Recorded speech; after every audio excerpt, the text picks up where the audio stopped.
للہ رب العالمین والعاقبۃ للمتقین والصلاۃ والسلام علی سید الانبیاء والمرسلین قال اللہ تعالی وتبارک فی القرآن المجید والفرقان الحمید بسم اللہ الرحمن الرحیم اذا زلزلت الارض زلزالها واخرجت الارض اثقالها وقال الانسان ما لها یومئذ تحدث اخبارها صدق اللہ مولانا العظیم وصدق رسولہ النبی الکریم الرؤوف الرحیم اللہم نور قلوبنا بالقرآن وزین اخلاقنا بالقرآن وادخلنا الجنۃ بالقرآن ونجنا من النار بالقرآن قال اللہ تعالی وتبارک فی شان حبیبہ مخبرا وآمرا ان اللہ وملائکتہ یصلون علی النبی یا ایھا الذین آمنوا صلوا علیہ وسلموا تسلیما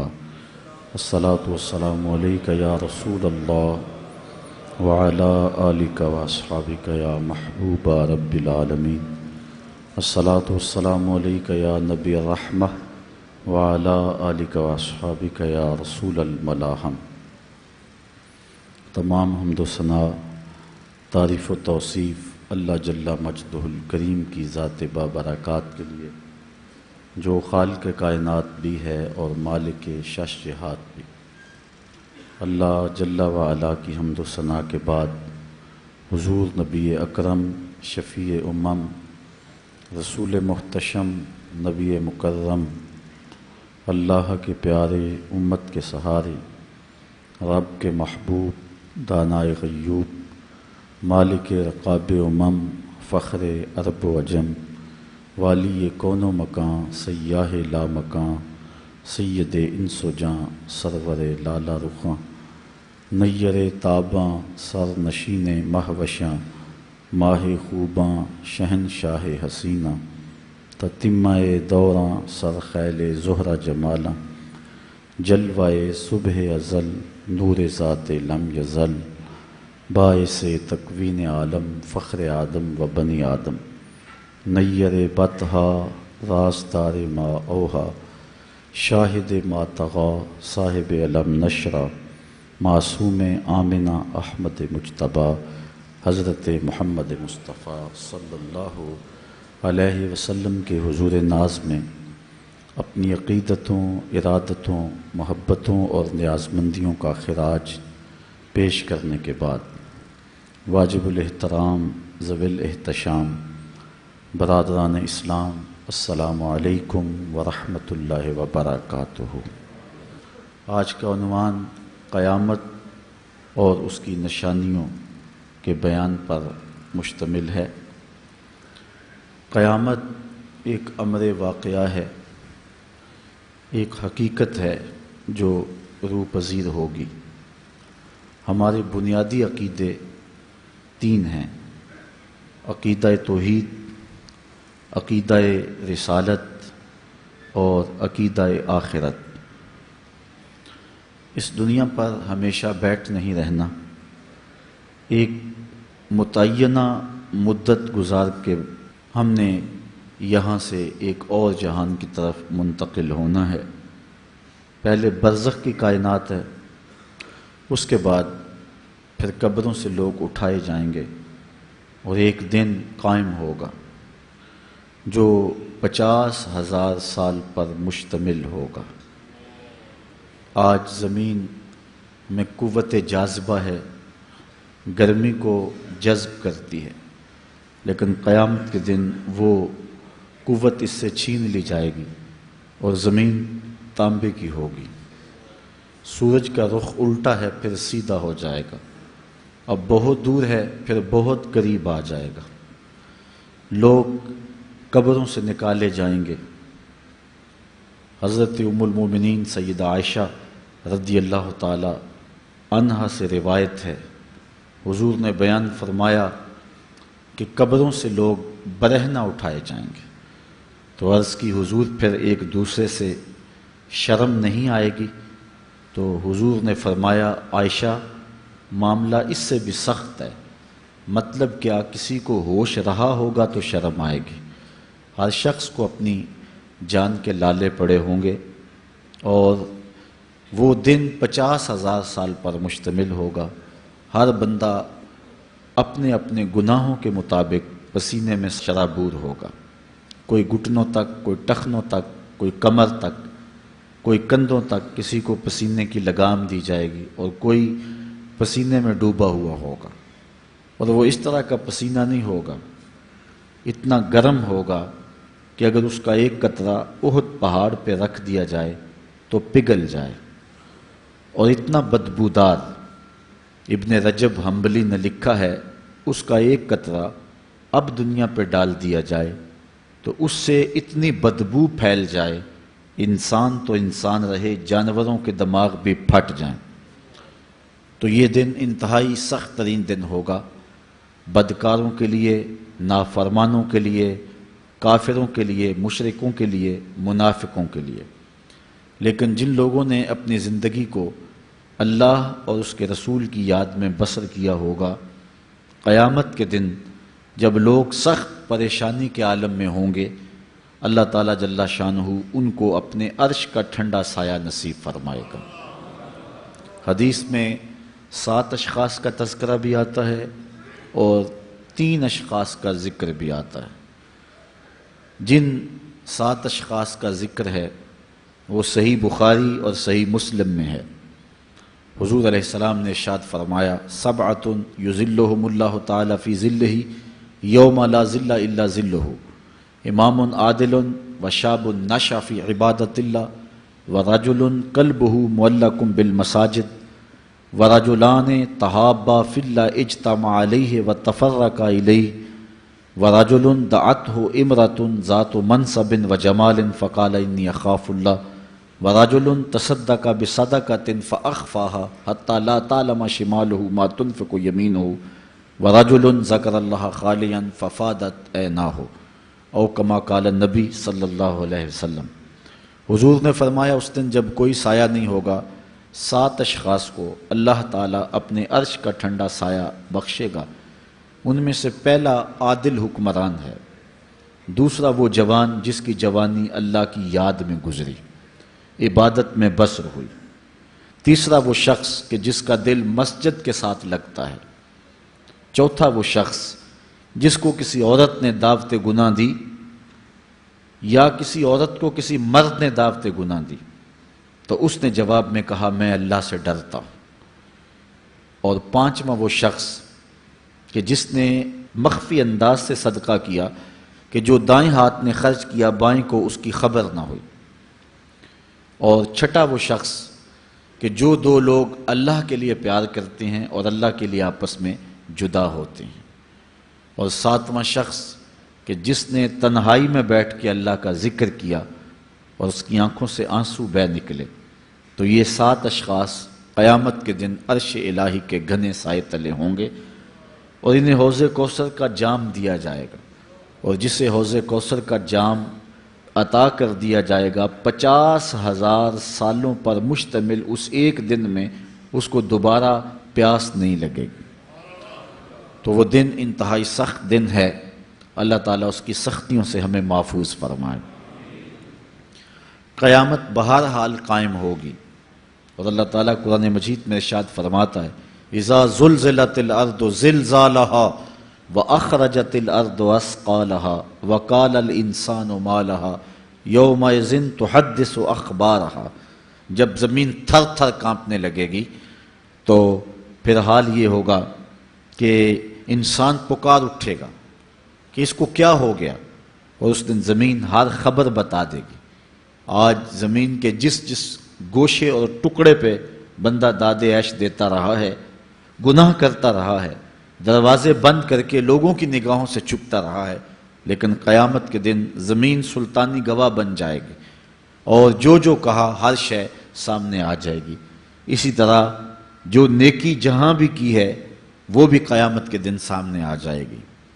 قیامت قائم ہونے سے قبل کچھ نشانیاں ظاہر ہوں گی جو حضور علیہ السلام نے بیان فرمائی۔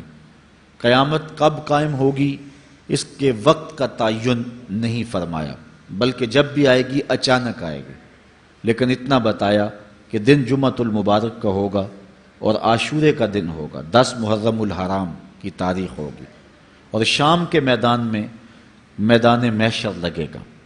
اسرائیل علیہ السلام سور پھونکیں گے اور اس کی آواز سے پہلے تو خوف پیدا ہوگا، پھر خوف بڑھتا جائے گا اور آواز بھی تیز ہوتی جائے گی۔ اس کی تیزی اور ہولناکی ایسی ہوگی کہ کانوں کے پردے پھٹنے لگیں گے۔ پھر اس کے بعد جو ہے وہ ہر شے اڑنے لگے گی۔ اللہ تعالیٰ جل شانہ نے سورہ الواقعہ کے اندر پہاڑوں کی حالت کو بیان کیا ہے۔ جب سور پھونکا جائے گا، قیامت واقعہ ہوگی، تو فرمایا کہ پھر تم اس طرح ہو جاؤ گے جس طرح کہ روزن سے آنے والی روشنی میں اور دھوپ میں جو باریک باریک ذرے ہوتے ہیں۔ کبھی آپ نے دیکھا ہو اندھیرے کمرے میں کسی جانب سے تھوڑا سا سوراخ اور اندر دھوپ آ رہی ہو، تو آپ ایک گوشے اور زاویے میں کھڑے ہو کے دیکھیں تو اس میں چھوٹے چھوٹے اڑتے ہوئے ذرات دکھائی دیتے ہیں۔ ان کو اگر آپ ہاتھ میں پکڑے مٹھی کھولیں تو کچھ نہیں ہوں گے، ہوتے تو ہیں لیکن باریک اتنے ہیں کہ وہ نظر نہیں آتے، تو ان کو عربی میں ہبا کہتے ہیں۔ اللہ تعالیٰ ارشاد فرماتا ہے یہ بڑے بڑے پہاڑ، یہ کیٹو، یہ ماؤنٹ ایورسٹ، یہ جو ہے وہ بڑے بڑے عالی نصب پہاڑ اس طرح ریزے ریزے اور ٹکڑے ٹکڑے ہو جائیں گے جس طرح روزن کی روشنی کے اندر چھوٹے چھوٹے باریک اور مہین ذرے ہوتے ہیں، جن کو تم تھامو پکڑو تو تمہارے ہاتھ میں تمہیں دکھائی نہیں دیتے، صرف دھوپ میں دیکھتے ہو۔ تو اس طرح یہ پہاڑ اتنے باریک حصوں میں بٹ جائیں گے، وہ اتنا زوردار جھٹکا ہوگا، اور انسانوں کو وہ جھٹکا زمین سے کھینچ کے باہر لے آئے گا۔ جتنے بھی قبروں میں گڑے ہوئے مردے ہوں گے، جب وہ جھٹکا آئے گا جس کو اللہ تعالیٰ نے ارشاد فرمایا اذا زلزلت الارض زلزالها واخرجت الارض اثقالها، زمین سارے بوجھ اگل دے گی، حتیٰ کہ درخت جڑوں سمیت باہر آ جائیں گے، پہاڑ اپنی تمام تر قوتوں سمیت جڑوں سمیت باہر آ جائیں گے، اور جتنے بھی زمین کے اندر دفینے اور خزانے ہیں سب باہر آ جائیں گے، قبروں میں گڑے ہوئے مردے بھی باہر آ جائیں گے۔ پھر اس کے بعد ٹوٹ پھوٹ کا شکار ہوں گے، پوری کائنات موت کی آغوش میں چلی جائے گی۔ یہ قیامت کا دن بہرحال قائم ہوگا۔ کافر کہتے تھے کہ جس قیامت سے ہمیں ڈراتے ہو وہ لاؤ کہاں ہے، تو ان کے مطالبے پہ فوراً قیامت قائم تو نہیں کی جا سکتی تھی۔ اللہ تعالیٰ جل شانہ نے فرمایا محبوب ان کو کہو تم بھی انتظار کرو، میں بھی انتظار کرتا ہوں، اور جس دن کا وعدہ دیا ہے وہ تم دیکھ لو گے۔ اور سورہ الواقعہ میں ارشاد فرمایا اذا وقعت الواقعہ لیس لوقعتها کاذبہ، جس دن وہ قائم ہوگی تو پھر کوئی انکار نہیں کرے گا۔ آج موت کا انکار کوئی نہیں کرتا، کسی دھرم میں، کسی مذہب میں، کسی عقیدے میں، کسی فرقے میں، کسی گروہ میں، کسی طبقہ زندگی میں آپ موت کا انکار نہیں پاتے۔ موت ہے ہنگامہ آرا کل زمیں خاموش میں، ڈوب جاتے ہیں سفینے موج کی آغوش میں۔ لیکن آج موت کا انکار نہیں ہوتا، قیامت کا انکار کرنے والے لوگ بہت سارے ہیں جو کہتے ہیں یہ دنیا ہی سب کچھ ہے۔ آج کل تو بہت سارے مسلمانوں کا انداز بھی یہ ہو گیا ہوا ہے کہ وہ قولاً تو نہیں لیکن جو عملی زندگی ہے وہ اسی بات کی گواہی دے رہی ہے جس طرح سب کچھ یہی دنیا ہو اور آخرت کوئی نہیں ہے۔ رویہ، انداز، طرز زندگی اور انداز معاشرت اسی کی طرف اشارہ دے رہے ہیں اور اسی بات کی چغلی کھا رہے ہیں کہ بس یہی دنیا ہے، بابر بیش کوش کہ عالم دوبارہ نیست۔ بابر نے کہا تھا کہ جو ہے وہ عیش کر لے، زندگی سے لطف اٹھا لے، دوبارہ زندگی نہیں ہے۔ اور آج یہ بات بھی کہی جاتی ہے یہ جہاں مٹھا اگلا کس نے ڈٹھا، اور یہ سارے قیامت کے انکار کی صورتیں ہیں۔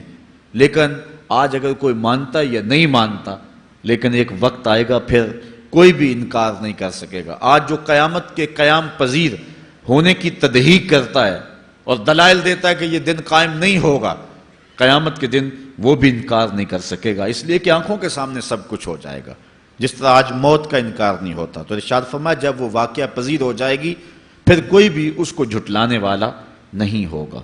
لیکن قیامت سے قبل کچھ واقعات ہوں گے جس سے لوگوں کو آگاہ کیا جائے گا کہ وہ قیامت کے آنے سے قبل اپنے اعمال سے توبہ کر لیں۔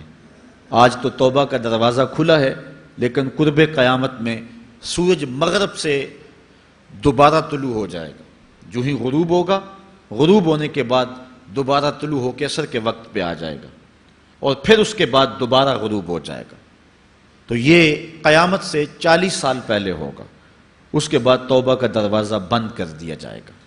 اگر کوئی توبہ کرے گا بھی تو قبول نہیں ہوگی۔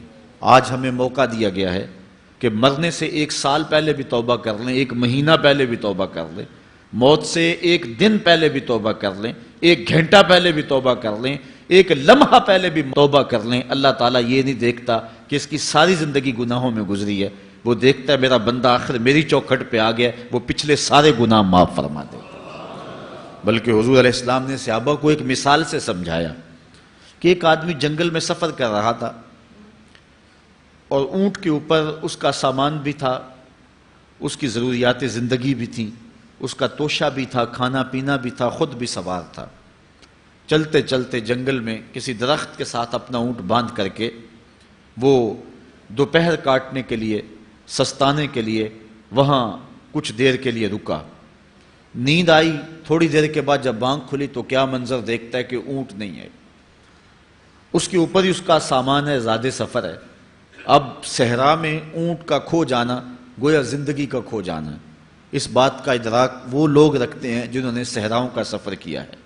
ہمارے اگر یہاں اس شہری آبادی میں، ہمارے اس ملک میں اگر کوئی شخص جو ہے وہ قافلے سے بچھڑ جائے، پیچھے رہ جائے تو وہ بات اور ہے۔ یہاں انسانی آبادی ہے، اور جنگلوں میں، صحراؤں میں جہاں کئی کئی 100 میل تک کوئی انسانی اور حیوانی آبادی نظر نہیں آتی، تو وہاں سواری کا اور توشہ سفر کا جو ہے وہ ہٹ جانا اور جدا ہو جانا اور گم جانا، یہ سیدھی سیدھی موت ہے۔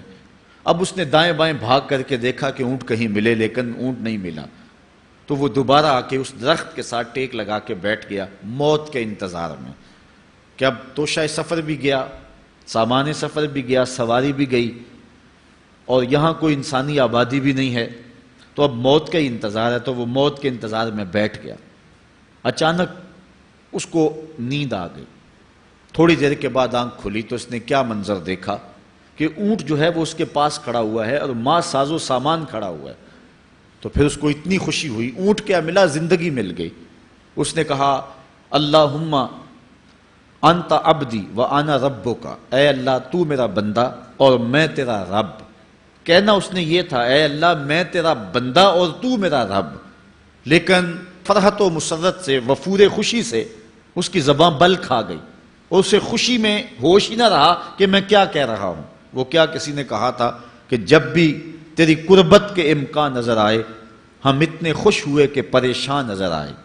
یا وہ کسی نے کہا تھا کسی کے آنے سے ایسے ہوش اڑے ساقی کے، شراب سیخ پہ ڈالی اور بوتل میں کباب۔ تو کبھی ایسا بھی ہو جاتا ہے کہ انسان وفور مسرت کے اندر جو کہنا ہوتا ہے اس کے برعکس کوئی بات کہہ دیتا ہے، یہ اس کی خوشی کی انتہا کی کیفیت ہے۔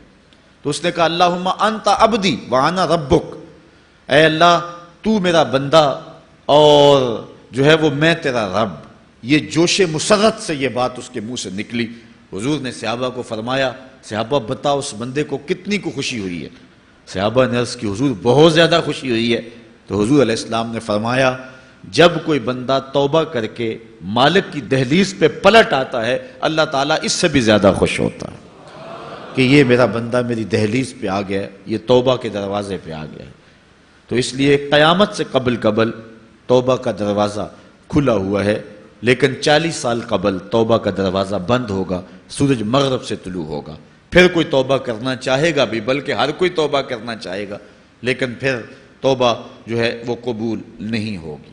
اسی طرح اور بہت سارے واقعات قیامت سے قبل جو ہیں وہ ظاہر ہوں گے، جن کی نشاندہی حضور نبی رحمت صلی اللہ علیہ وسلم نے فرمائی ہے۔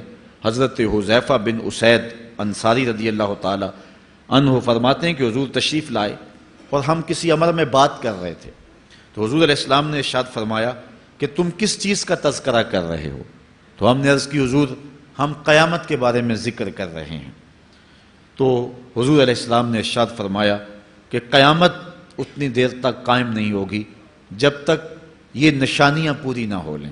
ان میں سے ایک حضور نے دھوئیں کا ذکر فرمایا، دوسرا دجال کا تذکرہ کیا، تیسرا دابت الارض یعنی یاجوج اور ماجوج کا تذکرہ کیا کہ وہ نکلیں گے، اس طرح سورج کا مغرب سے نکلنا اس کا ذکر کیا، حضرت عیسیٰ علیہ السلام کے نزول کا ذکر کیا۔ اسی طرح حضور علیہ السلام نے زمین کا 3 جگہوں سے بیٹھ جانے کا ذکر کیا، ایک مشرق میں، ایک مغرب میں اور ایک جزیرہ عرب میں، زمین دھنس جائے گی نیچے، اس کا ذکر کیا، اور یمن کی جانب سے ایک آگ نکلے گی جو لوگوں کو دھکیل کر کے شام کے میدان میں لے آئے گی، اس کا تذکرہ کیا۔ فرمایا جب تک یہ نشانیاں پوری نہیں ہو جاتی اتنی دیر تک قیامت قائم نہیں ہوگی۔ تو یہ قیامت کے آنے سے قبل جو ہیں وہ نشانیاں ہیں جو ظاہر ہوں گی۔ اس کے علاوہ قیامت آنے سے کچھ اس سے بھی پہلے نشانیوں کا ظہور ہوگا، جس کا ذکر حضور نبی رحمت صلی اللہ علیہ وسلم نے ارشاد فرمایا۔ حدیث جبریل اس پہ بہت معروف ہے، جس کو حضرت عمر بن خطاب رضی اللہ تعالیٰ عنہ روایت کرتے ہیں۔ آقا کریم علیہ السلام کی خدمت میں کہتے ہیں ہم حاضر تھے کہ ایک شخص آیا کہ جس کے سیاہ کالے بال تھے اور سفید رنگ کا اس نے لباس پہنا ہوا تھا، اہل مدینہ سے وہ تھا نہیں، اور اس کے چہرے پر، لباس پر، بشرے پر آثار سفر بھی ظاہر نہیں تھے۔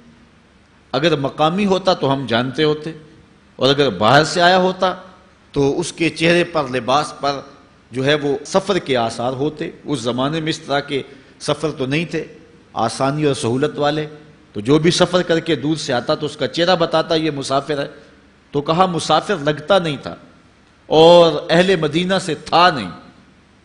ہم پریشان تھے کہ یہ کون ہے، لیکن وہ آیا اور حضور علیہ السلام کی خدمت میں اپنے زانو بچھا کر کے بیٹھ گیا۔ فَأَسْنَدَ رُكْبَتَيْهِ إِلَىٰ رُكْبَتَيْهِ، اپنے دونوں گھٹنے اس نے حضور علیہ السلام کے گھٹنوں سے جوڑے اور حضور کی خدمت میں یوں ادب سے بیٹھ گیا۔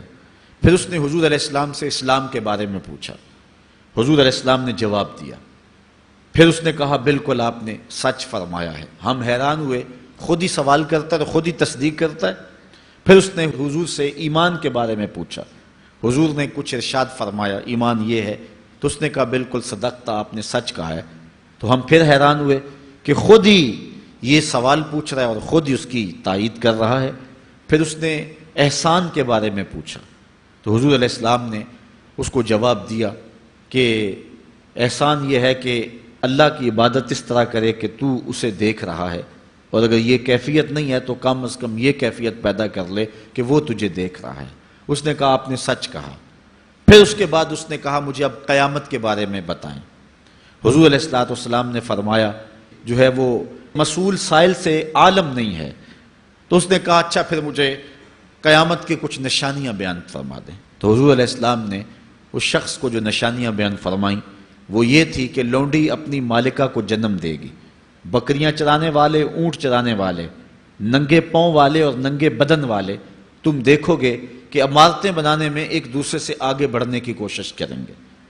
بہرحال تھوڑی دیر تک وہ حضور کی خدمت میں بیٹھا رہا۔ اس کے بعد جب چلا گیا تو تھوڑی دیر گزری تو حضور نے فرمایا عمر جانتے ہو یہ شخص کون تھا؟ عرض کی اللہ و رسولہ عالم، اللہ اور اس کا رسول جانتا ہے۔ فرمایا یہ جبریل امین تھا جو تمہیں تمہارا دین سکھانے کے لیے آیا تھا۔ تو حضرت جبریل امین نے آ کر کے حضور سے جو 4 سوالات کیے ان میں سے ایک سوال یہ تھا قیامت کب آئے گی اور قیامت کی نشانیاں کیا ہیں؟ تو حضور نے یہ نشانیاں بیان فرمائیں کہ لونڈی اپنی مالکہ کو جنم دے گی، اور یہ نشانی اب ہمارے سامنے ہے کہ آج اولادیں اپنے جو ہے وہ ماں باپ کی آقا بنی ہوئی ہیں، بیٹی آج ماں کی حکمران بنی ہوئی ہے۔ یہ دور جس کی نشاندہی کی وہ بالکل آج ہمارے سامنے ہے۔ حضرت ابو ہریرہ رضی اللہ تعالیٰ عنہ سے ایک روایت ہے جس کو نبی رحمت صلی اللہ علیہ وآلہ وسلم سے وہ بیان کرتے ہیں، بینما النبی صلی اللہ علیہ وسلم یحدث اذ جاء اعرابی فقال متی الساعہ۔ حضرت ابو ہریرہ فرماتے ہیں کہ ہم حضور کی خدمت میں بیٹھے ہوئے تھے، ایک شخص حاضر ہوا، اس نے حضور سے کہا کہ حضور قیامت کب آئے گی؟ یہ سوال کیا، متی الساعہ، قیامت کب آئے گی؟ آقا کریم علیہ السلام نے اس کو جواب دیا، اذا ضیعت الامانہ فانتظر الساعہ، جب امانت کو ضائع کر دیا گیا تو سمجھ لے قیامت آ گئی۔ جب امانت کو ضائع کر دیا جائے گا تو سمجھ لے قیامت آ گئی ہے۔ قالا کیف اضاعتها، عرض کی حضور امانت کو ضائع کرنا کیا مفہوم رکھتا ہے، اس کا مطلب کیا ہے؟ تشریح پوچھی حضور سے، تو حضور علیہ السلام نے جو جواب دیا وہ سماعت کیجئے۔ قال اذا وسد الامر الى غیر اہلہ فانتظر الساعہ، فرمایا جب معاملات نااہل لوگوں کے سپرد کر دیے جائیں تو سمجھ لے کہ قیامت آ گئی۔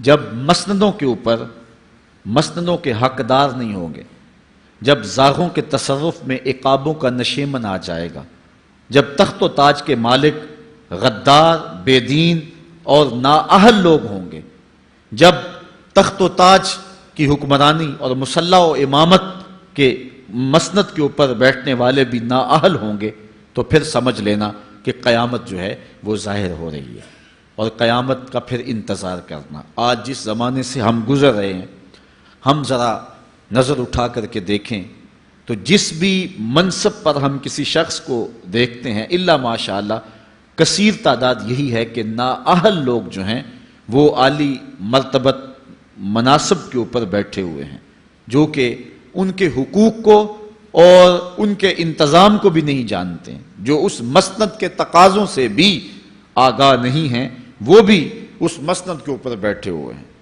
ایک زمانہ تھا، یہ ہمارے بچپن کی کہانی ہے، کہ ایک مرتبہ اسمبلی میں بحث ہوئی آبپاشی کے بارے میں، کہ فصلوں تک معقول پانی نہیں پہنچتا اور جو ہے وہ فصل اچھے طریقے سے جو ہے وہ نہیں اگ پا رہی، اور ہمارا ملک زرعی ملک ہے، تو اس کے بارے میں سوچا جائے۔ تو بہرحال اس پہ جب بحث شروع ہوئی تو ایک رکن اسمبلی اٹھا، اس نے کہا کہ پہلی بات تو یہ ہے کہ فصلوں تک پانی پہنچتا ہی نہیں ہے، اور دوسری بات یہ ہے جو پہنچتا بھی ہے وہ بھی راستے میں جو بجلی والے ہیں وہ بجلی نکال لیتے ہیں، اب وہ بجلی نکل چکی ہوتی ہے پانی سے، اب وہ خالی پانی جو ہے وہ فصلوں کو کیا کرے گا؟ تو جب نااہل لوگ ایسی مسندوں کے اوپر اور ایسے مناصب کے اوپر بیٹھے ہوئے ہوں گے اور ہم لوگ ان کو منتخب کرتے ہیں، تو پھر آپ قیامت کا انتظار کیجئے، پھر قیامت آنے میں کوئی دیر نہیں ہے۔ تو حضور علیہ الصلوۃ والسلام نے 2 لفظوں کے اندر قیامت کے بارے میں یہ بات ارشاد فرما لی۔ یہ میں نے آپ کو اپنے بچپن کی کہانی سنائی ہے، لیکن اس دور کی کوئی ایک کہانی ہو تو میں آپ کے سامنے رکھوں۔ اس دور میں تو جو عالی مرتبت مناصب کے اوپر بیٹھے ہوئے انہیں سورہ فاتحہ تک نہیں آتی، سورہ اخلاص تک نہیں آتی ہے، تو اب بتاؤ کہ یہ قیامت کے قرب کی علامت ہے کہ نہیں ہے؟ آپ دیکھیں جس تخت پہ بھی، جس تاج پہ بھی، اور جس مسند اور منصب پہ بھی جو موجود ہے، کیا وہ اس کا حق ادا کر سکتا ہے یا اس کی اہلیت رکھتا ہے؟ وہ کیا کسی شاعر نے کہا تھا کہ ہر شاخ پہ الو بیٹھا ہے، انجام گلستاں کیا ہوگا؟ اور رومی نے اپنے زمانے میں کہا تھا کہ سگ وزیرو گرگ میرو موشرا درباں شود، این ارکان سلطنت ملک را ویراں شود۔ یہ ایک دردناک کہانی ہے، لیکن قیامت کی نشانیوں کے حوالے سے آپ اس بات کو سمجھیں اور حضور علیہ السلام کے فرمان کی روشنی کے اندر ہم اپنے حالات کا جائزہ لیں۔ حضرت انس رضی اللہ تعالی عنہ سے ایک روایت ہے، کہتے ہیں سمعت رسول اللہ صلی اللہ علیہ وسلم یقول، میں نے حضور علیہ السلام کو فرماتے ہوئے سنا ہے۔ یہ حضرت انس رضی اللہ تعالیٰ عنہ وہ صحابی ہیں جنہوں نے 10 سال تک حضور کی نوکری کی ہے، اور کہتے ہیں 10 سال میں ایک بار بھی ایسا نہیں ہوا کہ حضور نے مجھے اف بھی کہا ہو۔ کہتے ہیں کبھی ایسا ہوتا کہ میرے ہاتھ سے کوئی برتن ٹوٹ جاتا، ازواج مطہرات جو ہیں وہ اس پہ ناراض ہونے لگتی، تو حضور علیہ السلام روک دیتے، فرماتے اسے کچھ نہ کہو، اس برتن کی عمر ہی اتنی لکھی ہوئی تھی، یہ اتنے عرصے کے لیے ہی پیدا کیا گیا تھا۔ تو آقا کریم علیہ السلام نے جو ہے وہ ازواج مطہرات کو بھی روکا کہ وہ مجھے جھڑکے نہ۔ خدمت رسول اللہ صلی اللہ علیہ وآلہ وسلم 10 سنین، میں نے پورے 10 سال حضور کی نوکری کی ہے۔ بلکہ جب آپ کہیں گے کہ حضور کے خادم کا نام کیا ہے، سارے صحابی حضور کے خادم ہیں، لیکن نام حضرت انس رضی اللہ تعالی عنہ کا آئے گا۔ یہ حضور علیہ السلام کے خادم خاص ہیں، اور حضور سے بہت ساری باتیں انہوں نے سنی ہیں۔ تو ان باتوں میں سے ایک بات کہتے ہیں سمیت رسول اللہ صلی اللہ علیہ وسلم یقولو، میں نے رسول کریم صلی اللہ علیہ وسلم کو کہتے ہوئے سنا، ان من اشراط الساعۃ ان یرفع العلم، قیامت کی نشانیوں میں سے ایک نشانی یہ ہے کہ علم اٹھا لیا جائے گا، جہالت پھیل جائے گی، علم اٹھا لیا جائے گا۔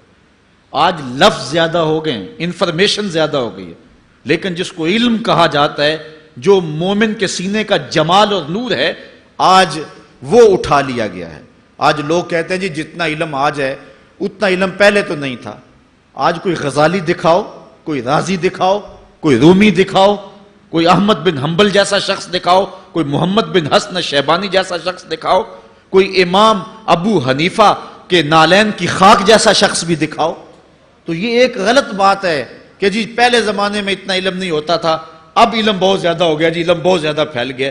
علم نہیں پھیلا ہے، یہ چند معلومات ہیں، انفارمیشن کا دور ہے اور خبریں ہیں. جو علم ہے، جو کہ مومن کے سینے کا جمال ہے اور باطن کا نور ہے، جو زندگی کی راہوں کو اجالتا ہے اور زمانے کو مالک کی دہلیز کے قریب کرتا ہے اور انسان کو انسانیت سکھاتا ہے، وہ علم جو ہے وہ اٹھتا چلا جا رہا ہے. اور حضور سے پوچھا گیا کہ حضور علم سینوں سے اچک لیا جائے گا، سینوں سے کھینچ لیا جائے گا؟ فرمایا نہیں، علماء اٹھا لیے جائیں گے. جب علماء فوت ہو جائیں گے تو ان کی جگہ اس درجے کے لوگ نہیں آئیں گے، پھر زوال پذیر سلسلے ہوتے چلے جائیں گے، علم اٹھا لیا جائے گا. جب سینے علم سے خالی ہو جائیں گے تو پھر قیامت آ جائے گی. اس لیے حضور علیہ السلام کا فرمان ہے، کائنات کی ہر شے علماء کی زندگی کی دعائیں مانگتی ہے. حتی الحیتان فی البحر، یہاں تک کہ سمندروں اور دریاؤں کے اندر مچھلیاں بھی علماء کی زندگی کی دعائیں مانگتی ہیں. انہیں پتا ہے علماء ہیں تو کائنات معرض وجود میں آئی تو موجود رہے گی، اگر علماء نہیں ہوں گے تو کائنات جو ہے وہ بالکل قیامت کا شکار ہو جائے گی. تو پہلی چیز حضور نے ارشاد فرمایا ان یرفع العلم، علم اٹھا لیا جائے گا. ویکثر الجہل، اور جہالت عام ہو جائے گی. علم کی جگہ جو ہے وہ جہالت عام ہو جائے گی. آج علماء نہیں رہے ہیں، آج ہم جو ہے وہ انحصار کرنے لگے ہیں چند ٹیلی ویژن چینلوں پہ، اور اس کا نتیجہ کیا ہے کہ مختلف چینلز کے اوپر بیٹھے بہت سارے لوگ گمراہی پھیلا رہے ہیں. یہ ایک الگ داستان ہے، ایک الگ کہانی ہے کہ کس طرح سے علم کا گلا گھونٹا جا رہا ہے اور کس طرح جو ہے وہ لوگوں کو گمراہ کیا جا رہا ہے. یہ جہالت کی کثرت ہے. اور تیسری بات جو حضور نے ارشاد فرمائی، وَيَكْسُرَ الزِّنَا، زنا عام ہو جائے گا. نظر کا زنا یہ تو اس زمانے کے اندر برا رہا ہی نہیں ہے. لوگ اس میں کوئی آر ہی نہیں سمجھتے. کسی کی بہن اور بیٹی کو دیکھنا اور اپنی آنکھوں کو شہوات سے بھرنا، یہ بندہ محسوس ہی نہیں کرتا ہے. حضور علیہ السلام نے ارشاد فرمایا، من زنا زنیا بہی ولو بہی تان دارہی، جس نے زنا کیا یہ عمل اس کے گھر بھی لوٹے گا، اگرچہ وہ اپنی دیواریں اونچی اونچی کیوں نہیں کر لیتا. اگر آج کوئی کسی کی بہن بیٹی پر اپنی نظروں کو غلیظ کرتا ہے تو وہ یہ کیسے کہہ سکتا ہے کہ میری بہن اور میری بیٹی کسی کی گندی نظروں کا شکار نہیں ہوگی؟ یہ مقافات عمل ہیں. گندم از گندم بروید جو ز جو، از مقافات عمل غافل مشو. اس لیے بدکاری پھیل جائے گی، نظر کی بدکاری اور ہر طرح کی بدکاری. اور یہ اتنا برا اور کبھی کام ہے کہ اللہ تعالیٰ جل شانہ نے قرآن مجید میں اسے کھلی بے حیائی قرار دیا ہے. آج میڈیا کے ذریعے، آج انٹرنیٹ کے ذریعے اور یہ جو موبائل پیکج کی مصیبت نکلی ہے، اس سے معاشرے کا امن خراب ہو گیا اور معاشرے کے اندر حیا کا جوہر جو ہے وہ لوٹ لیا گیا ہے. اپنی نسلوں کی حفاظت کریں، ان کے ہاتھوں سے جو ہے وہ ناول چھینیں اور ان کے ہاتھوں سے جو ہے وہ اس طرح کی مخرب اخلاق سیڈیز چھین لیں اور ان کے ہاتھوں میں اللہ کا قرآن دیں اور رسول کریم علیہ السلام کی احادیث تھمائیں اور ان کو راہ حق کا مسافر بنائیں. یہ ذمہ داری ہے والدین کی. کل قیامت کے دن ایک عورت 4 مردوں کو جہنم میں لے جائے گی. عرض کیا گیا وہ کیسے؟ فرمایا ایک عورت کو حکم ہوگا جہنم کا تو وہ عرض کرے گی مالک میرے باپ کو بلایا جائے. باپ کو بلایا جائے گا، یا اللہ یہ میرا باپ ہے، میں اس کی بیٹی، میری تربیت کا جوہر اس کے ہاتھ میں تھا، آج جن بدکاریوں اور گناہوں کے سبب جہنم میں جا رہی ہوں اس کا ذمہ دار یہ ہے. وہ باپ جس نے اپنے بیٹی کو سب کچھ دیا، اپنی اولاد کی تعلیم کے لیے اپنے پلاٹ بیچ دیے، جائیدادیں فروخت کر دیں، نہیں دیا تو دین نہیں دیا. کل قیامت کے دن وہ اللہ کے حضور کیا جواب دے گا؟ ارشاد ہوگا اسے بھی پکڑو، اس کے باپ کو بھی پکڑو اور جہنم میں لے جاؤ. عرض کرے گی نہیں مالک میرے بھائی کو بلایا جائے. بھائی کو بلایا جائے گا، مالک یہ میرا بھائی ہے، میں اس کی غیرت تھی، میں جن راہوں پہ چل کر کے تیرے عتاب اور تیرے قہر و غضب کی حقدار بنی اس کا ذمہ دار یہ ہے. اگر یہ مجھے روکتا، اپنی آبرو کی حفاظت کرتا، اپنی ناموس کا پہرا دیتا تو میں ان راستوں کی مسافر کیسے بنتی؟ میری خرابی کا ذمہ دار یہ ہے. اب وہ بھائی کیا جواب دے گا جو چوکوں اور موڑوں پہ کھڑا ہو کے آنے اور جانے والی بہنوں اور بیٹیوں کو دیکھتا ہے اور یہ سمجھتا ہے کہ میری بہنیں اور میری بیٹیاں گھر میں محفوظ ہیں؟ وہ قیامت کے دن کیا جواب دے گا؟ ارشاد ہوگا اسے بھی پکڑو، اس کے باپ کو بھی پکڑو، بھائی کو بھی پکڑو، جہنم میں لے جاؤ۔ عرض کرے گی نہیں مالک، میرے شوہر کو بھی بلایا جائے۔ بلایا جائے گا، مالک یہ میرا شوہر ہے اور میں اس کی بیوی، میری تربیت کا جوہر ماں باپ کے بعد اس کے ہاتھ میں تھا اور اس کے پاس طلاق کی دھمکی ایسی چیز تھی، مجھے جو چاہتا منواتا اور جس انداز میں ڈھالنا چاہتا مجھے ڈھال لیتا، لیکن اس نے مجھے کبھی راہ حق کی طرف نہیں بلایا تھا۔ وہ شوہر کیا جواب دے گا جو خود اپنے دوستوں کو چائے پہ بلا کے اور اپنی بیوی کو سامنے برہنہ منہ بٹھا کے بعد میں اس کے حسن کی داد مانگتا ہو، بتاؤ بھابی کیسی ہے؟ تو وہ کیا جواب دے گا قیامت کے دن؟ ارشاد ہوگا اس کو بھی پکڑو، اس کے باپ کو بھی، اس کے شوہر کو بھی اور اس کے بھائی کو بھی جہنم میں لے جاؤ۔ عرض کرے گی نہیں مالک، میرے بیٹے کو بھی بلایا جائے۔ بیٹے کو بلایا جائے گا، مالک یہ میرا بیٹا ہے، میں اس کی ماں ہوں، میرے سینے میں اس کے لیے تڑپتی ہوئی ممتا تو نے رکھی تھی، یہ روٹھ جاتا تو زندگی اجاڑ ہو جاتی، جو بھی چاہتا ضد کر کے منوا لیتا، مجھے کسی کے گھر کے برتن بھی مانجنے پڑے تو میں نے اس سے بھی گریز نہیں کیا، اس کی ہر فرمائش کو پورا کیا، اپنا زیور بیچ کے اس کی تعلیم مکمل کروائی۔ اگر یہ ضد کرتا کہ امی آپ نماز نہیں پڑھتی، میں آپ کے ہاتھ کا کھانا نہیں کھاؤں گا، امی آپ یہ عمل کیوں کرتی ہیں، یہ شریعت میں جائز نہیں ہے، تو میں جو ہے وہ کھانا نہیں کھاؤں گا، تو کیا میری ممتا مجبور نہ ہو جاتی؟ اس نے ساری زندگی کیا مجھے اس کے بارے میں کوئی کہا تھا، نیکی کی طرف بلایا تھا، بدی سے روکا تھا؟ جس بیٹے نے اپنی ماں سے ہر ضد پوری کروائی ہو تو اس نے صرف دین کے بارے میں کوئی ضد نہیں کی ہے، تو وہ کل قیامت کے دن کیا جواب ہوگا؟ ارشاد ہوگا اسے بھی پکڑو، اس کے باپ کو بھی پکڑو، اس کے خاوند کو بھی پکڑو، بھائی کو بھی پکڑو، بیٹے کو بھی پکڑو اور پانچوں کو گھسیٹ کے جہنم میں لے جاؤ۔ فرمایا ایک عورت 4 مردوں کو قیامت کے دن جہنم میں لے جائے گی۔ اس لیے میں اور آپ آج دیکھ لیں کہ ہمارا آخرت کا معاملہ کیا ہونے والا ہے اور ہم نے اس دنیا کے اندر کس طرح اپنی حفاظت کرنی ہے۔ چوتھی چیز جو حضور نے ارشاد فرمائی، وَيَكْسُرَ شُرْبَ الْخَمْرِ، اور شراب پینا عام ہو جائے گا۔ یہ قرب قیامت کی علامت ہے۔ آج ہماری ایلیٹ کلاس میں اور ہمارے آیان حکومت، آیان سلطنت اور سیاستدانوں اور جو ہے وہ عالی نسب خاندان جو شمار کیے جاتے ہیں، ان میں شراب پانی کی طرح سمجھی جاتی ہے، اور آج ہمارے ملک کے اندر جو ہے وہ کتنے شراب خانے موجود ہیں اور کتنے ٹنوں کے حساب سے جو ہے وہ بیرون ملک سے شراب درآمد کی جاتی ہے۔ یہ قرب قیامت کی نشانی ہے کہ شراب عام ہو جائے گی۔ ایک روایت میں آتا ہے شارب الخمر کعابد الوثن، شراب پینے والا بت پوجنے والے کی طرح ہے۔ کتنا سخت فرمایا گیا، اور کل قیامت کے دن سخت رسوا ہوگا جو دنیا کے اوپر شراب پیتا رہا ہوگا۔ اللہ تعالی ہم سب کو محفوظ فرمائے۔ وَيَكِلَّ الرِّجَالِ وَيَكْسُرُ النِّسَاءَ، اور ایک نشانی حضور نے یہ ارشاد فرمائی کہ مرد تھوڑے ہو جائیں گے اور عورتیں زیادہ ہو جائیں گی۔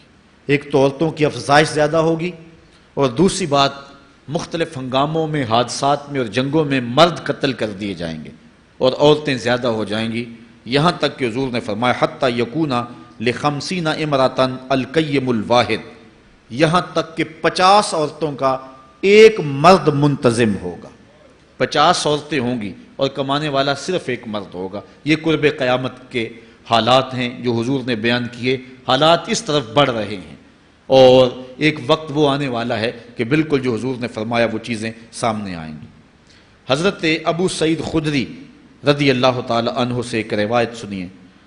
حضور نے ارشاد فرمایا مجھے قسم ہے اس رب کی جس کے قبضے میں میری جان ہے، اتنی دیر تک قیامت نہیں آئے گی، یہ وقت بھی آئے گا کہ جانور انسان سے باتیں کریں گے، انسان ان کی بولی سمجھے گا اور وہ ان سے باتیں کریں گے۔ وَحَتَّى تُكَلِّمَ الرَّجُلَ عَزْبَةُ صَوْتِهِ، اور اس کے کوڑے کی جو رسی ہے، اس کا جو پھندنا ہے، وہ بھی انسان سے باتیں کرے گا۔ وَالشِّرَاكُ نَالِهِ، اور اس کے جوتے کا تسمہ بھی اس سے بات کرے گا۔ يُخْبِرَ فَخِذُهُ بِمَا أَحْدَثَ أَهْلُهُ بَعْدَهُ، اس کا گھٹنا اس کو بتا دے گا اس کے بعد میں اس کے گھر والوں نے جو باتیں کی ہیں۔ یہ حالات پیدا ہو جائیں گے۔ آج موبائل اور جدید ٹیکنالوجی آ رہی ہے تو اس بات کو سمجھنا مشکل نہیں ہے۔ اس زمانے کے اندر جب کہ ان چیزوں کا تصور بھی نہیں تھا، صحابہ نے پھر بھی یقین کیا کہ ہوگا، حضور نے کہا ہے، اور آگے بیان کیا۔ اور آج تو حالات نظر آ رہے ہیں کہ بالکل جو حضور نے بتایا وہ سب کچھ جو ہے وہ ہونے والا ہے۔ حضرت ابو ہریرہ رضی اللہ تعالی عنہ سے ایک روایت ہے، یہ وہ صحابی ہیں جنہوں نے سب سے زیادہ حضور علیہ السلام کے فرامین امت تک پہنچائے ہیں، کثرت کے ساتھ حضور کی صحبت کا دور پایا اور اصحاب صفہ میں سے تھے، زندگی کا ایک ایک لمحہ حضور کی قربت میں گزارا۔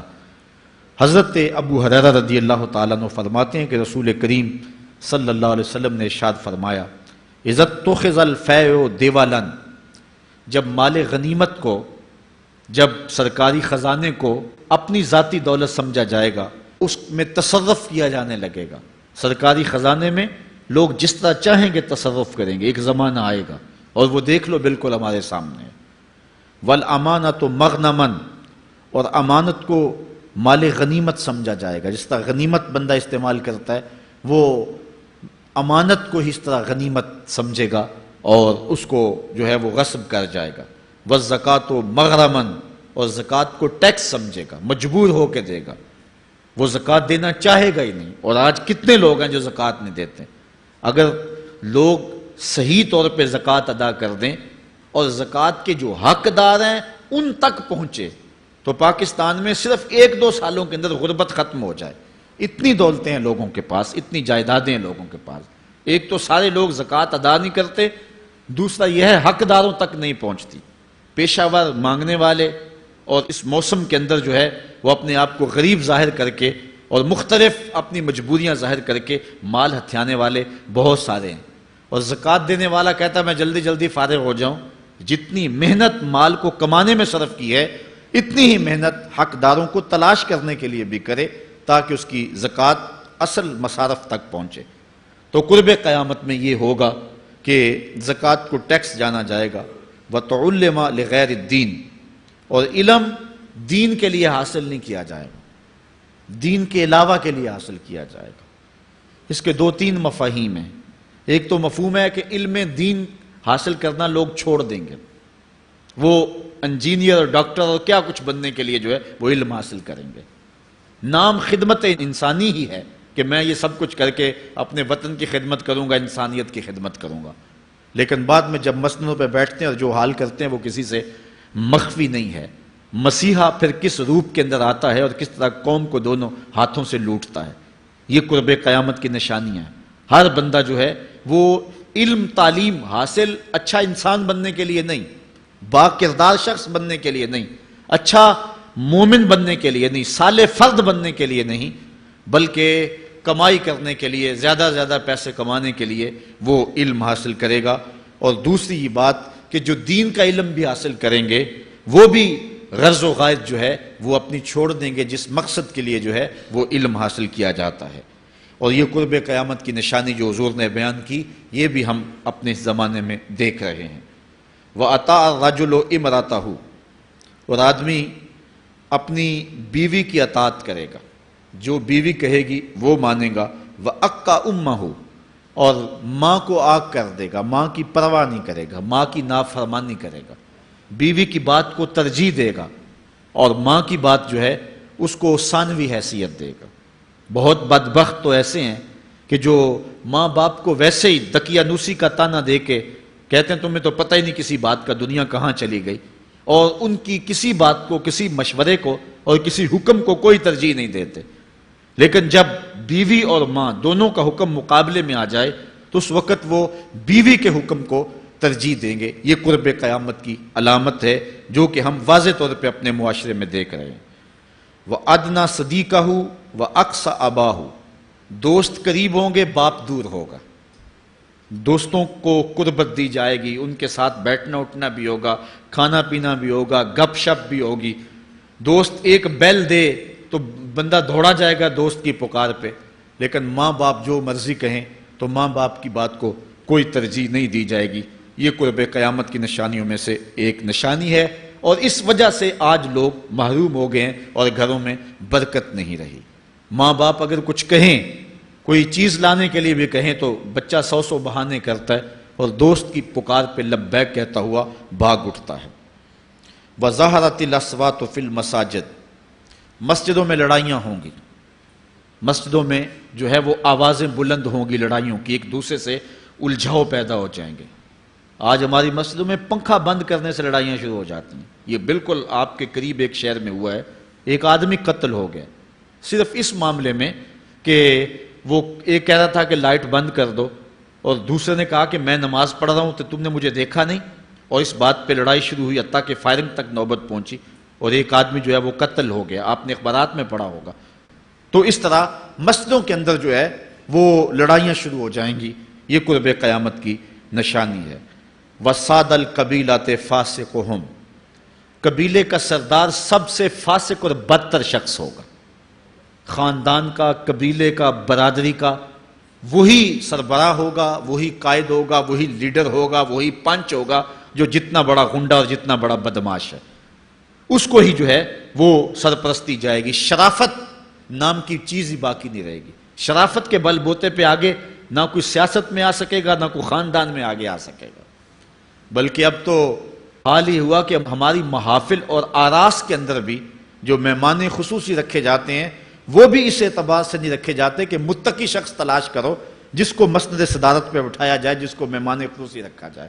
اس میں بھی یہ دیکھا جاتا ہے کہ کس کا اثر معاشرے کے اندر زیادہ ہے، چاہے وہ اثر و رسوخ اس نے منشیات فروخت کر کے ہی حاصل کیا ہو، کس کی دولت زیادہ ہے، چاہے اس نے وہ دولت لوگوں کا خون نچوڑ کے حاصل کی ہو، وہی مہمان خصوصی ہوتا ہے محفل نعت میں، چونکہ وہ پیسے زیادہ پھینک سکتا ہے۔ اور ایک غریب آدمی جو کہ تہجد کی نماز پڑھنے کا بھی عادی ہے، اس کو جوتیوں پہ جگہ ملتی ہے، اس کا قصور صرف یہ ہے کہ وہ غریب ہے اور اس کے پاس حرام کی کمائی نہیں ہے۔ یہ حضور علیہ السلام نے نشانی فرمائی اور جو آج ہم اپنی آنکھوں سے دیکھ رہے ہیں۔ وَسَادَ الْقَبِيلَةِ فَاسِقُهُمْ، قبیلے کا سردار جو ہے وہ بدتر اور فاسق شخص ہوگا۔ وَكَانَ زَعِيمُ الْقَوْمِ أَرْذَلَهُمْ، اور قوم کا جو سردار ہوگا وہ قوم کا کمینہ ترین شخص ہوگا، یعنی قوم کا جو سب سے کمینہ شخص ہوگا وہ سب سے اونچی والی مسند پہ بیٹھا ہوگا۔ اور آپ دیکھ لیں صرف پاکستان میں نہیں پوری دنیا پہ دیکھ لیں کہ ایسا نہیں دیکھ رہے ہم کہ جو بدبخت ہے، جو کمینہ ترین شخص ہے، فلک نے بخشی ہے انہیں خواجگی، جو جانتے نہیں روش بندہ پروری کیا ہے، جن کو اپنے نفع نقصان کا بھی نہیں پتا، اپنے آپ کا بھی شعور نہیں ہے، ہم کون ہیں، کس لیے آئے ہیں، جو مقصد حیات سے بھی آگاہ نہیں ہے، تو وہ قوم کے سردار ہوں گے، سیاسی تنظیمیں ہوں یا دیگر تنظیمات ہوں، الا ماشاء اللہ۔ اکثر حال یہی ہے جو اللہ کے محبوب علیہ السلام نے بیان فرمایا، جہاں کہیں بھی شرافت، نجابت اور اچھے لوگوں کو برتری ہے، آہستہ آہستہ وہ کم ہوتی چلی جائے گی، اور یہی ہوگا سارے کا سارا نظام جب قیامت آئے گی تو یہی ہوگا کہ جتنا برا شخص ہوگا، جتنا کرپٹ شخص ہوگا، جتنا ظالم شخص ہوگا، جتنا ڈاکو لٹیرا اور انتہائی کمینہ صفت شخص ہوگا، وہی جو ہے وہ قوموں کا سردار ہوگا۔ وَأُكْرِمَ الرَّجُلُ مَخَافَةَ شَرِّهِ، اور آدمی کی عزت اس کی شر سے بچنے کے لیے کی جائے گی۔ فلاں بندے سے اگر تعلقات قائم نہ رکھے تو ہمیں نقصان پہنچائے گا۔ آج 10 نمبر کا غنڈہ بھی ہو تو لوگ اس سے تعلق ضرور استوار رکھتے ہیں، یہ فخر سمجھتے ہیں۔ آج کل افطار پارٹیاں ہو رہی ہیں اور اس میں ان کو بلایا جاتا ہے دعوت افطار پر جنہوں نے روزے ہی نہیں رکھے ہوئے۔ یہ افطار پارٹیاں نہیں ہیں، یہ ایک تماشا ہے جو لگایا جاتا ہے۔ اس لیے یہ ایک مزاج ہوگا قرب قیامت میں جس کا بیان حضور علیہ السلام نے کیا، جبکہ ہم ہر روز یہ اللہ سے وعدہ کرتے ہیں وَنَخْلَعُ وَنَتْرُكُ مَن يَفْجُرُكَ، دعائے قنوت میں کہتے ہیں اے اللہ جو تیرے حکموں کو توڑتا ہے ہمارا اس سے کوئی تعلق نہیں ہوگا۔ یہ روز عہد کرتے ہیں لیکن مسجد سے نکل کے اس عہد کو توڑ دیتے ہیں، بلکہ بہت سارے تو مسجد کے اندر ہی توڑ دیتے ہیں۔ وَظَهَرَتِ الْكَيْنَاتُ وَالْمَعَازِفُ، اور گانے والی اور بجانے والی عورتیں اور گیت گانے والی عورتیں، رنڈیاں، یہ جو ہیں وہ گانا شروع کر دیں گی اور یہ عام ہو جائے گا۔ اب تو حد ہو گئی کہ مذہب کے نام سے بھی یہ سب کچھ ہو رہا ہے۔ یہ شام کلندر کے نام سے جو پورے ملک کے اندر ایک جو ہے تقریب شروع ہوئی ہے، اس میں جو ہے ان عورتوں کو بلایا جاتا ہے اور لکھا ہوتا ہے باقاعدہ اشتہاروں کے اوپر کہ فلاں جو ہے وہ گانے والی آئے گی اور وہ جو ہے وہ اپنا کلام پیش کرے گی، اور یہ مذہب کے نام پہ ہو رہا ہے، اور حد یہ ہو گئی کہ یہ بڑھتا ہی چلا جا رہا ہے۔ اس کو روکنے کی گو مربوط کوششیں بھی نہیں ہوئی، لیکن ایک ایسا عمل تھا کہ جس کو ہر صاحب شخص برا سمجھتا ہے، لیکن اس کے باوجود یہ پھیلتا چلا جا رہا ہے، اور جو کچھ معاشرے میں ہو رہا ہے وہ حضور علیہ السلام نے پہلے ہی نشاندہی کی۔ وَشُرِبَتِ الْخُمُورُ، اور شرابیں پی جائیں گی، رنڈیاں ناچیں گی، گانے گائیں گی اور شرابیں پی جائیں گی۔ وَلَعَنَ آخِرُ هَذِهِ الْأُمَّةِ أَوَّلَهَا، اس امت کے بعد میں آنے والے لوگ پہلے گزروں پر لعنت کریں گے، کہیں گے انہیں تو پتہ ہی نہیں ہے۔ پاکستان کے اندر باقاعدہ آرٹیکل چھپے اخبارات میں کہ محمد بن قاسم جو ہے وہ ڈاکو تھا، سلطان محمود غزنوی لٹیرا تھا، یہ مضامین شائع ہوئے۔ صحابہ کو گالیاں نہیں دی جا رہی، کتنے لوگ ہیں جو صحابہ کو برا بھلا کہتے ہیں، اور حضور علیہ السلام کے والدین طیبین جن کی وساطت سے یہ درے اور گوہر شاہوار ہمیں نصیب ہوا، ان والدین کو ممبروں پہ بیٹھ کے کیا جہنمی نہیں کہا جا رہا؟ تو یہ وہ زمانہ، کیا امام حسین کو باغی نہیں کہا جا رہا؟ پہلے لوگ اندر داخل ہو کے کرتے تھے اور کتابچے چھاپتے تھے، اب آہستہ آہستہ ممبروں پہ بھی آ گئے اور یہ بات کہی جانے لگی ہے۔ اس پر باقاعدہ اجتماعات منعقد ہوتے ہیں، اس پہ کہا جاتا ہے۔ ایک ٹی وی چینل کے اوپر یزید کو جو ہے وہ رحمت اللہ تعالی علیہ کہا گیا، کیا کچھ نہیں ہوا، یہ سب کچھ آپ کے سامنے ہے، یہ حضور نے بیان فرمایا، یہ ہونا تھا۔ آقا کریم علیہ السلام نے ارشاد فرمایا وہ وقت آئے گا کہ جو آخر والے ہوں گے وہ سمجھیں گے کہ ہم ہی جو ہے وہ دیندار ہیں، ہمیں دین کا ٹھیکہ ہے، اور پچھلوں پر لعنت بھیجیں گے کہ انہیں کیا پتا تھا دین کا۔ آج پچھلوں کے عقائد پر حملے ہو رہے ہیں اور انہیں مشرک کہا جا رہا ہے۔ میں نے ایک دن کہا تھا، یہ بڑے زور سے کہا جاتا ہے جو یا رسول اللہ کہے وہ مشرک ہو جاتا ہے۔ میں نے کہا دیکھو اس فتوے کا اثر کہاں تک جاتا ہے۔ حضور علیہ السلام کے سارے صحابی آقا کریم علیہ السلام کی موجودگی کے اندر بھی، اور پھر دیکھیے مسلمہ کذاب کے مقابلے میں جو جنگ لڑی گئی، اس جنگ کے اندر حضرت خالد بن ولید نے لکھا کہ کافر بھی اللہ اکبر کا نعرہ لگاتے ہیں، ہم بھی اللہ اکبر کا نعرہ لگاتے ہیں، فرق ہی نہیں معلوم ہوتا اپنا کون سا ہے اور بیگانہ کون سا ہے۔ تو حضرت صدیق اکبر نے لکھا کہ جب وہ اللہ اکبر کا نعرہ لگائیں تم اس کے جواب کے اندر یا محمد آہو کا نعرہ لگاؤ۔ وَقَانَ شِعَارُ الْمُسْلِمِينَ يَوْمَئِذٍ یا محمد آہو، اس دن مسلمانوں کا شعار ہی یہ تھا، جو یا محمد یا رسول اللہ کہتا تھا وہی مومن مانا جاتا تھا، باقی کو تہہ تیگ کر دیا جاتا تھا۔ تو اگر یا رسول اللہ کہنا شرک ہے تو پھر سارے صحابی، وہ 10,000 صحابہ جو جنگ یمامہ میں شامل تھے، ان کے بارے میں پھر کیا کہو گے؟ پھر حضرت زین العابدین کے بارے میں کیا کہو گے جو کربلا کے میدان میں مدینے کی طرف منہ کر کے کہہ رہے ہیں یا رحمت للعالمین ادرک لزین العابدین؟ پھر حضرت زینب کے بارے میں کیا کہو گے؟ یا محمد آہو یا محمد آہو ھذا حسین مزمل بالدماء، جو کربلا میں کھڑا ہو کے کہہ رہی ہیں اے میرے نانا حضور، اے محمد عربی، آپ کے حسین کو دیکھو خون میں نہا گیا ہوا ہے۔ تو پھر کیا یہ فتویٰ تمہارا کہاں تک پہنچے گا؟ نہ صحابہ بچیں گے، نہ اہل بیت بچیں گے، اور نہ اولیاء امت بچیں گے، جنہوں نے کہا تھا یا رسول اللہ انظر حالنا یا حبیب اللہ اسمع قالنا۔ تو یہ قیامت کی نشانیاں ہیں کہ اگلے جو ہیں وہ پچھلوں پر لعنتیں بھیجیں گے، ان کو برا بلا کہیں گے، صحابہ کو گالیاں، اہل بیت کو گالیاں، نواسب میں کیا کچھ نہیں کیا ہے۔ اور آج بھی جو دنیا کے اوپر ناسبی ہیں وہ اہل بیت کے بارے میں کیا کیا زبان استعمال نہیں کرتے، حضور کے والدین کے بارے کیا کچھ نہیں کہا جاتا۔ تو یہ سب کچھ ہونے والا ہے جو حضور علیہ السلام نے بیان کیا، کچھ ہو رہا ہے اور کچھ تم دیکھو گے اپنی آنکھوں کے سامنے۔ پھر ارشاد فرمایا فَارْتَقِبُوا عِنْدَ ذَلِكَ رِيحًا حَمْرَاءَ وَزَلْزَلَةً وَخَسْفًا وَمَسْخًا وَقَذْفًا وَآيَاتٍ تُتَابِعُ كَنِظَامٍ قُطِعَ سِلْكُهُ فَتُتَابِعُ۔ فرمایا کہ پھر جب یہ حالات ہوں گے اور یہ پوری طرح حالات معاشرے میں پیدا ہو جائیں گے تو پھر سرخ آندیاں آئیں گی، پھر انتظار کرنا سرخ آندیوں کا، وَزَلْزَلَةً اور زلزلے کا انتظار کرنا، وَخَسْفًا وَمَسْخًا وَقَذْفًا اور دھنسنے کا انتظار کرنا، اوپر سے پتھروں کے نازل ہونے کا اور شکلوں کے بگڑنے کا انتظار کرنا۔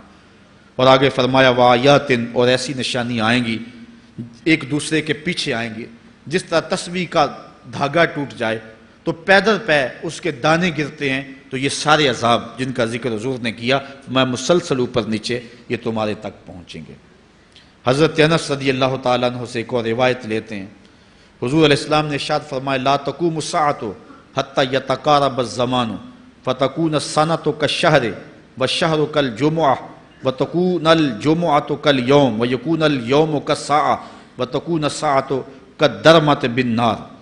فرمایا جب قیامت آئے گی اتنی دیر تک قائم نہیں ہو سکتی جب تک زمانے مختصر نہیں ہو جائیں گے، زمانے سمٹ نہیں جائیں گے، حتیٰ کہ سال مہینے جتنا ہو جائے گا، اور مہینہ ایک جمعۃ المبارک جتنا ہو جائے گا، اور ایک جمعہ ایک دن جتنا ہو جائے گا، اور ایک دن ایک گھڑی جیسا ہو جائے گا، اور ایک گھڑی ایسے ہوگی جس طرح آگ کا شعلہ جلایا اور وہ بجھ گیا۔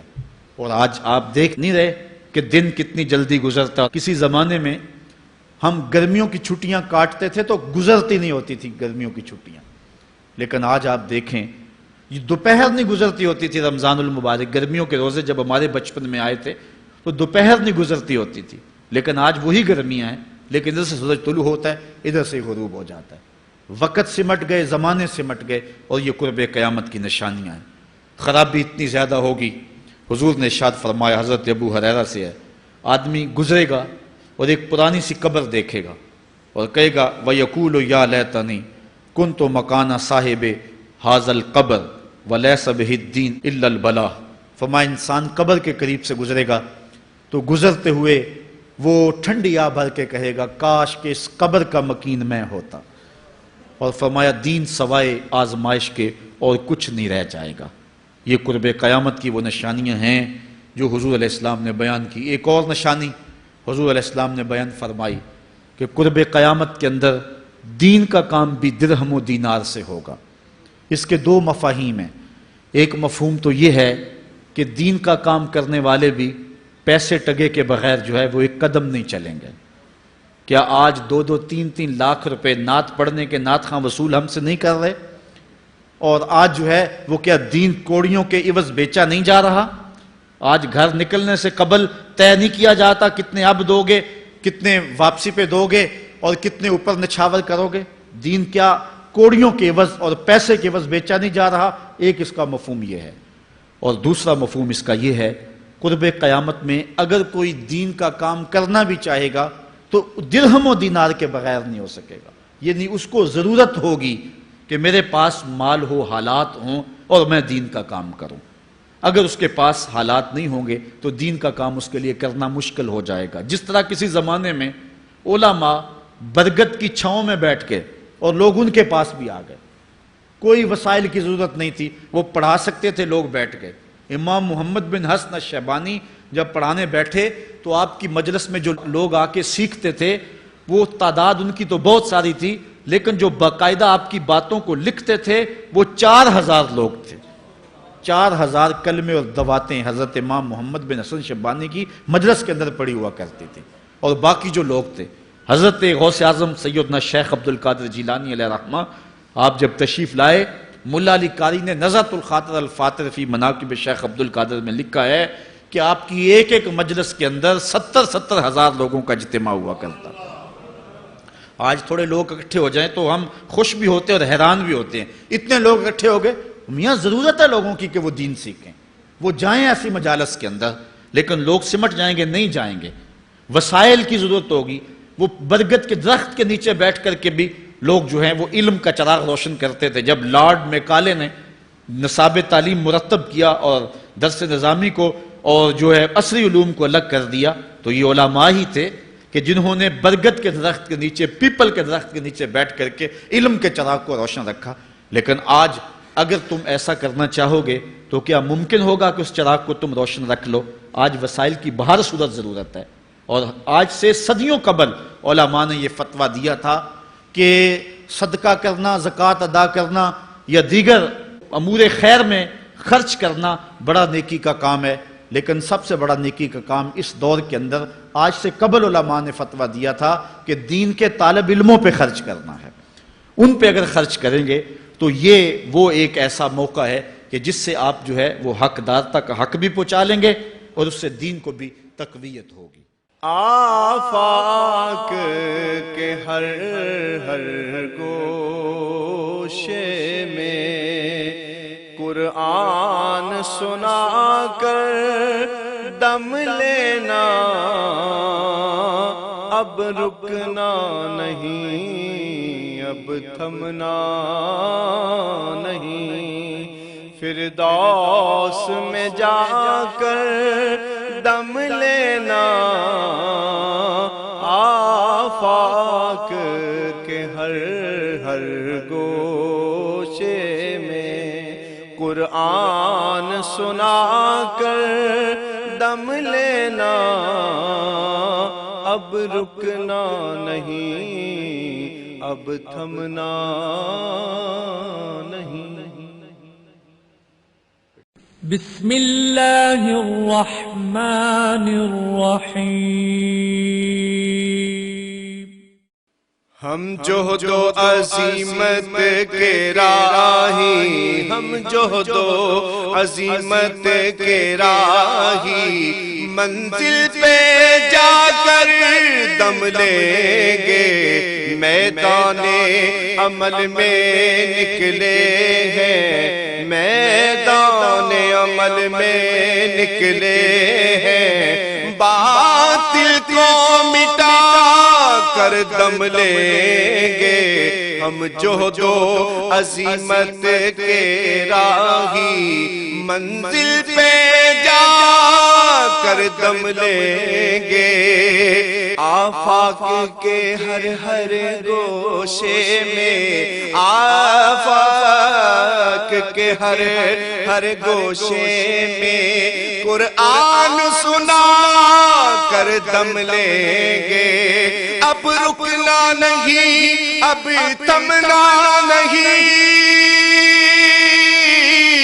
اب رکنا نہیں، اب تھمنا نہیں، فردوس میں جا کر دم لیں گے، ہم جہد و عظیمت کے راہی، منزل پہ جا کر دم لیں گے، میدان عمل میں نکلے ہیں، باطل کو مٹا کر دم لیں گے۔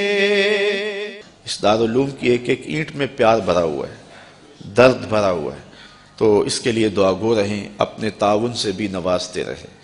اللہ کی توفیق سے یہ ایک مرحلہ تقریباً تکمیل کے قریب ہے۔ ہم نے چاہا یہ تھا کہ 3.5 لاکھ روپے کا ایک ستون بما اوپر والا چھت اور فرشی لینٹر جو پڑا ہے، یہ 3.5 لاکھ روپے کا ایک بنتا ہے، تو اگر ہمیں 99 لوگ مل جائیں تو یہ سارا مکمل ہو جائے، لیکن 47 لوگ ہمیں مل سکے، چونکہ 3.5 لاکھ روپے ہم نعت خواں کو دے لیتے ہیں، مدرسے کو دینا ہمارے لیے مشکل ہے، ہمارا مزاج ایسا بنا ہوا ہے۔ تو پورے ملک کے اندر اتنے لوگ ملے، اللہ ان کے رزق میں بے پناہ برکتیں عطا فرمائے۔ باقی جن لوگوں نے انفرادی طور پہ کوشش کی، 2، 5، 7، 8، 10، 20 ہزار جتنی توفیق کوئی شامل ہوئے، تو یہ اتنا کام مکمل ہوا، اور یہ تھوڑا سا حصہ ہم نے یہ کچھ قرض لے کر کے ڈالا ہے، اور آگے والا حصہ بھی ہم نے جو ہے وہ تعمیر کرنا ہے۔ جب اوپر والی چھت کا مرحلہ پہنچے گا تو ایک ستون بما چھت کے صرف 2 لاکھ روپے تک جو ہے وہ ممکن ہوگا۔ احباب اگر اس حوالے سے جو ہے وہ تعاون فرمائیں۔ جامعۃ المصطفیٰ کے جو ماہانہ اخراجات ہیں اس سلسلے کے اندر باہر سے معاونت فارم اگر وصول کر لیں، ایک بچے کا اوسط خرچہ تقریباً 1200 سے 1500 روپے تک ہے۔ اگر ایک بچے کا خرچہ اپنے ذمے لے لیں، ہمارا نمائندہ ہر مہینے وصول کر لے گا، تو یہ ایک تعاون کی صورت ہوگی۔ بہرحال جس طرح جس سے بن پڑے، اپنے مرحومین کے صالح ثواب کے لیے، اس کی تعمیر کے لیے آپ نے کوشاں رہنا ہے۔ جس نے ایک پائی بھی اس جامعہ کے لیے خرچ کی، اے اللہ اس کو جزائے جزیل دے۔ جس نے گزرتے ہوئے پیار کی نظر سے دیکھ بھی لیا، اس کو بھی جزائے جزیل عطا فرما۔